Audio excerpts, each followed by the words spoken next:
Pada suatu hari ada seorang samurai yang melewati tepian sungai itu bersama dua pengawalnya. Ia melihat Tuan Putri yang berada di air. Samurai itu pun segera memerintahkan dua pengawalnya untuk menolong Tuan Putri. Kemudian ia bertanya, "Di mana rumahmu?" Namun Tuan Putri sama sekali tidak menjawab satu kata pun. Memahami kondisinya itu, samurai baik hati ini pun mempekerjakan Tuan Putri di kediamannya. Setiap harinya Tuan Putri selalu bekerja keras. Dia bangun sebelum fajar dan berhenti bekerja setelah semua orang beristirahat. Namun Tuan Putri tidak menganggap itu adalah beban untuknya. Pada suatu malam, pada saat Tuan Putri ini membereskan barang-barang, dia menemukan sebuah biola. Dia pun mengingat ketika ibunya mengajarkannya untuk pertama kalinya. Tuan Putri pun mencoba untuk memainkannya, dan saat samurai ini lewat, dia mendengar sebuah alunan musik yang begitu indah. Karena penasaran, samurai pun mencari sumber suara tersebut. Ketika melihatnya, Tuan Putri pun segera meminta maaf. Tetapi sang samurai datang justru menyuruhnya untuk memainkannya lagi.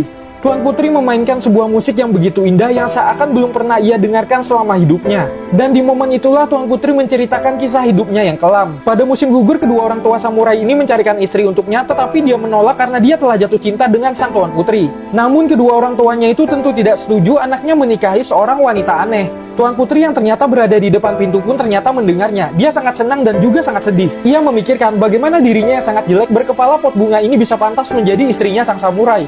Akhirnya Tuan Putri pun memutuskan untuk pergi dari kediaman samurai. Tapi samurai mengetahuinya. Dia mengejar sang Tuan Putri yang ingin pergi tanpa mengucapkan selamat tinggal. Samurai itu berkata, "Jika kamu pergi, aku akan pergi bersamamu. Dan apapun yang terjadi, aku akan tetap bersamamu." Mendengar hal itu, ayahnya ini yang geram ingin memberi pelajaran kepada anaknya dan ingin menghabisi Tuan Putri itu. Tetapi sesaat sebelum itu, tiba-tiba aja pot yang menutupi kepala Tuan Putri ini bercahaya dan retak. Dan wajah yang sangat cantik dari Tuan Putri pun akhirnya terungkap. Ternyata wajah Tuan Putri yang sangat cantik inilah membuat sang ratu khawatir dengan masa depan anaknya itu. Hingga sang ratu berdoa kepada sang Buddha dan sang Buddha datang ke dalam mimpinya dan memberitahu kalau dia harus menutup kepala anaknya itu menggunakan pot bunga.